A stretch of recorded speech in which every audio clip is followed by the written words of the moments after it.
Alejandro Solar es director de cine y dirigió un documental que se llama El paciente interno. El paciente interno no solo cuenta la presión del Estado sobre un hombre que osó querer matar al presidente, también la realidad de millones de mexicanos que viven en la calle.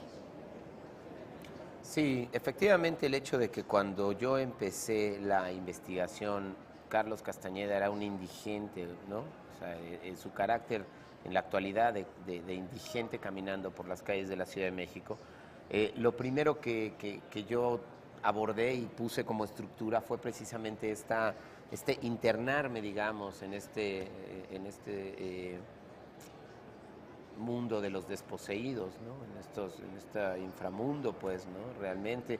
Y visité todos los albergues. Y como finalmente el documental se trataba de documentar la búsqueda, pues había que ir a todos los albergues, había que ir a todas las casas de asistencia, había que meterse a donde se reunían o donde de alguna manera se concentraban la mayor cantidad de indigentes, ¿no? De hombres en condición de calle, como les dicen también. Y eso, bueno, me llevó por un viaje, pues a esto, ¿no? A este submundo Que a veces de la marginación. tratamos de no verlo, o sí lo vemos, pero tratamos de taparnos un poquito la mirada, ¿no? Es cierto que una de las cosas que a mí me interesó también en el documental a partir de esta exploración es que cuando acabes de ver la película de alguna manera no vuelvas a ver a lo mejor a un indigente de la misma forma. Claro. Evidentemente todos tienen historias, ¿no? Debe haber detrás de cada uno debe haber puede haber una gran historia, ¿no? Pero es cierto que la historia de Don Carlos, además de lo insólito de su acto, ¿no? También es la historia de un sobreviviente. Es la historia de un hombre con una dignidad absoluta, que nunca se victimiza.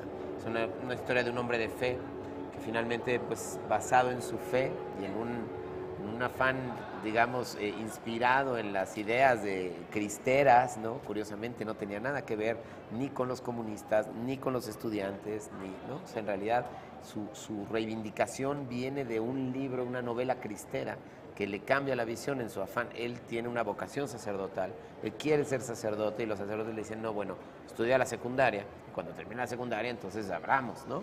Y entonces estudiando la secundaria se le cruza el movimiento del 68 y él tiene esta idea inspirada desde luego en ese pensamiento fundamentalista de los cristeros. Si matan mexicanos, la mayoría de los mexicanos somos cristianos.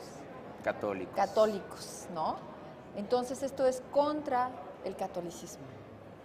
Exactamente, es un silogismo, por decirlo así, muy curioso, que de alguna manera era como, pero bueno, en algún punto hay una manera de estructurar eso como una venganza, ¿no? Mi hija vio el documental y me dijo, por eso don Carlos vive en la calle, ahora quiere ser libre. Fue tanto tiempo prisionero. Exacto, esa es una de las reflexiones finales.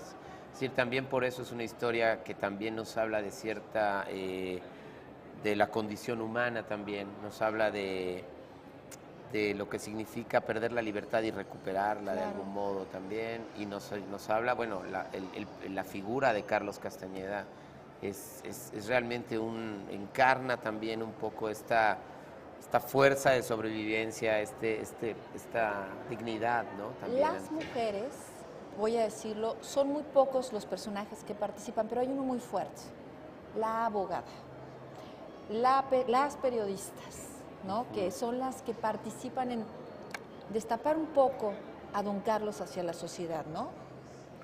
Totalmente. Bueno, ahí sí, desde luego, la fuerza y la calidad humana, ¿no? De Norma Ibáñez está en la película, ¿no? En realidad es ella quien llega al hospital psiquiátrico, al pabellón de los inimputables, y como ya no sabían ni siquiera cuáles eran las causas legales, había gente que llevaba ahí 30 años metida, y evidentemente pues no iban a sacar a un hombre, por mejor que estuviera, ya cuando medio tenían algo mejor un progreso en el sentido, en el aspecto psiquiátrico, pues ¿quién iba a afirmar que ese hombre por regresar a la calle se había quemado a sus hijos? Claro. Era muy difícil, era un basurero humano tal cual, ¿no? Entonces, pues bueno, desde luego es muy importante, hay no está en el documental, pero hay una luchadora de derechos humanos, se llama Virginia González Torres, que ella mueve mucho ¿no? Simbra de alguna manera ahí, altera las estructuras del sistema de salud de aquel entonces, del 92, donde las condiciones eran infrahumanas en todos los hospitales psiquiátricos prácticamente. Y, digamos, la periodista Gina Batista es como de alguna manera el brazo mediático de Virginia, y ella se mete a hacer unas investigaciones interesantísimas. Ella dentro que abre de esta cloaca, ¿no? Sí, dentro ella hace programas interesantísimos en el Canal 40, ¿no? De aquel entonces, cuando el Canal 40 era el Canal 40, ¿no? En un programa que se llama Realidades, ella entrevista por primera vez a don Carlos Castañeda, ¿no? Y sale don Carlos Castañeda en 1992 diciendo por qué asesinó al presidente, intentó asesinar al presidente. Nunca olvidó los detalles, nunca. Jamás. Es un hombre muy lúcido, con una memoria fotográfica, y de alguna manera también se explica que los psiquiatras hacían visitas, ¿no? Hacían reportes.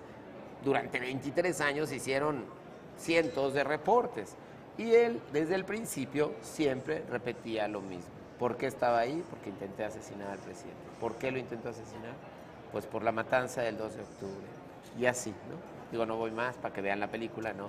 ¿Por qué no debemos de perdernos el paciente interno? Bueno, porque es una historia digna de contarse, es una historia digna de conocerse, es una historia que el hecho de que don Carlos esté hoy día en la calle encarna el olvido, encarna las asignaturas pendientes de la historia de alguna manera, es un poco una metáfora también de nosotros como sociedad. Nosotros también sobrevivimos al 68, claro, en algún punto, pero ¿para qué? ¿Dónde estamos hoy? ¿Qué es lo que heredamos de eso? Somos un poco también como él en la calle. Gracias, Alejandro Soler. Es un Gracias placer, a ti. señor director. Gracias a ti. Le recuerdo que tenemos una repetición a las 12:30 de la noche y mañana a las 9 de la mañana.